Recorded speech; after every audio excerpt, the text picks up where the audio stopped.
Hi everyone, so this video is going to be how I store my stencils and stamps I've been asked to show.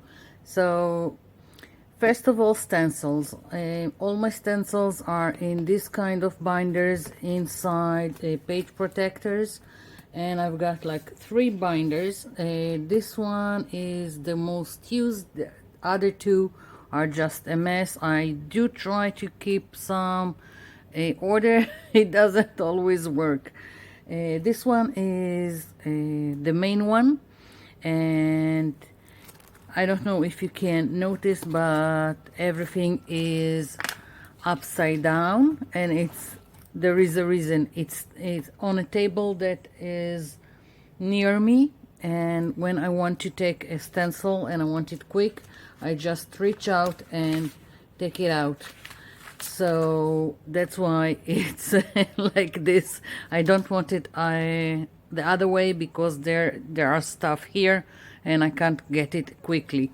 So mostly I just stick it in this page protectors. I'm just taking an A4 colored paper and put in between 2 stencils. That's it. And mostly I will use the pink ones from each pack, because I can't stand this color. So most of them would be pink. And well, all this section is my my stencils that I cut, that I design. I hope someday to find a company that will take my designs and make them and can be sold to anyone, maybe someday. So these are all mine, and then I just started to put them, the other stencil that I bought, in some kind of order. Like here I have people faces and stuff, and then I went with all kinds of vines and floral. So, and if they are small, then I put 2 in one, and just a clip to hold this one. So this is it. Not much to it. And here are all kinds with letters, words and numbers. And then I went and put all the small ones like so. And as I said, I have 2 more binders that I hardly reach for. This is the main one. So that's the stencils A4 and smaller ones. I've got also bigger stencils.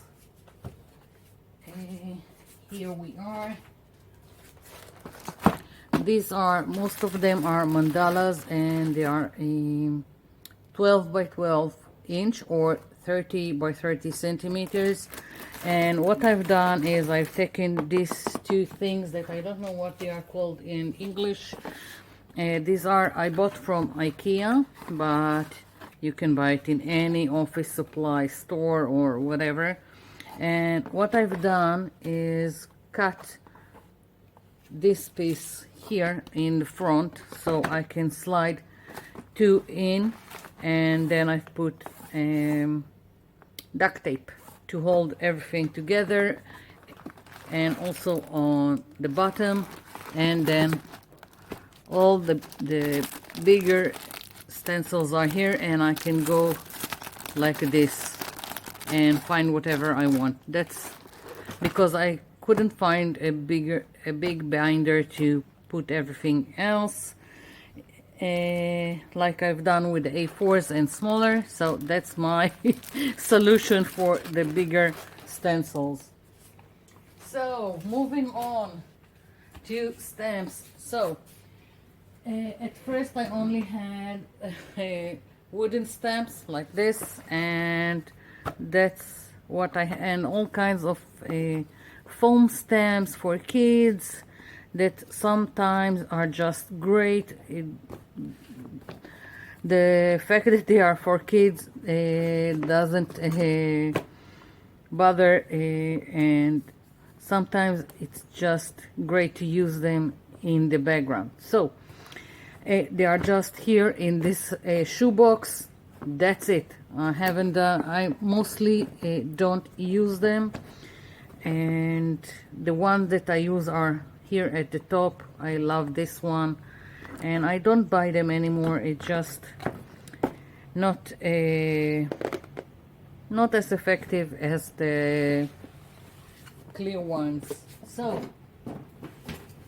that's just a shoebox. Now for all the other clear ones, here we go.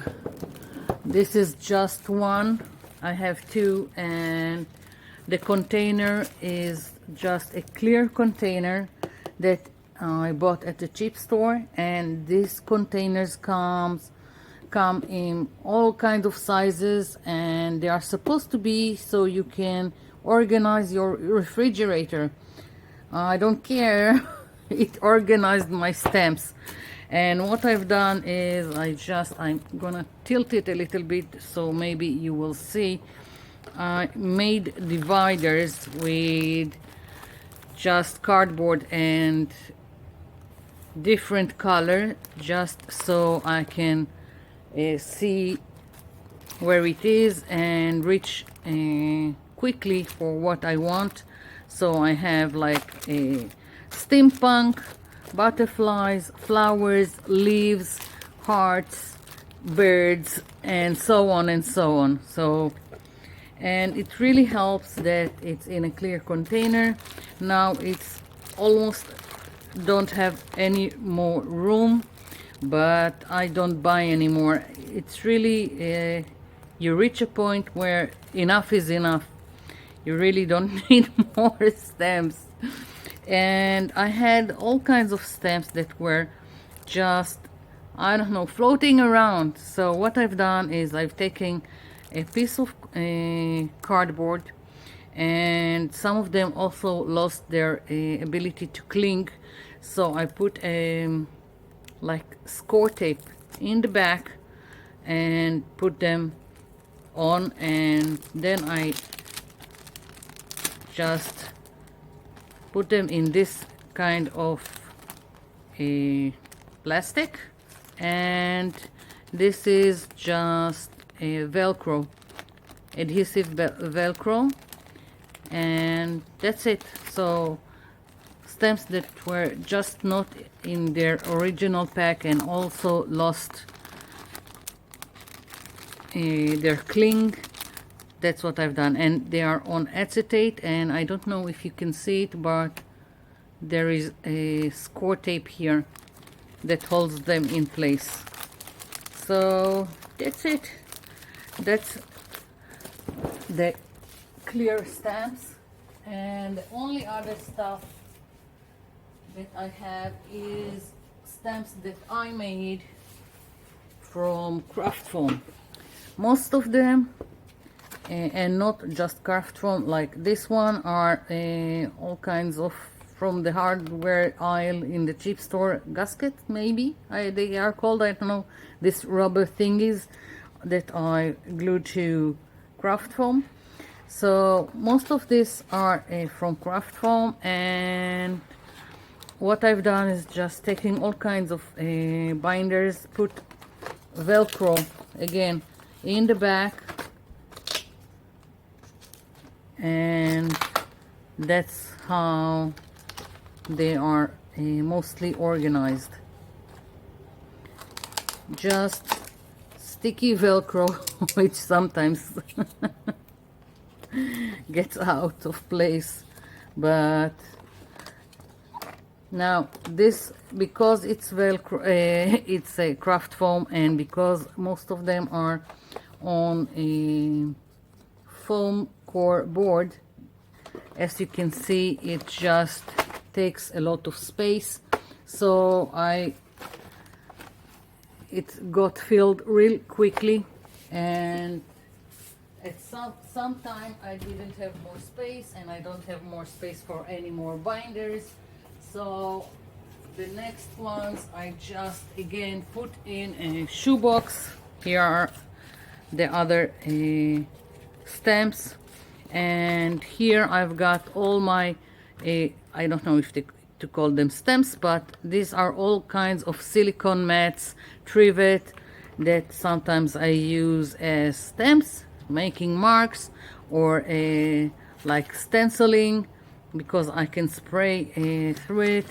So just put everything like this in a box. I've got this silicone coaster that I use a lot as a stamp. So here it is. That's it. That's how I organize my stamps and stencils. I hope it gave you some ideas. So thank you for watching, and thank you for leaving me comments down below. I'll be seeing you in my next video. Bye for now.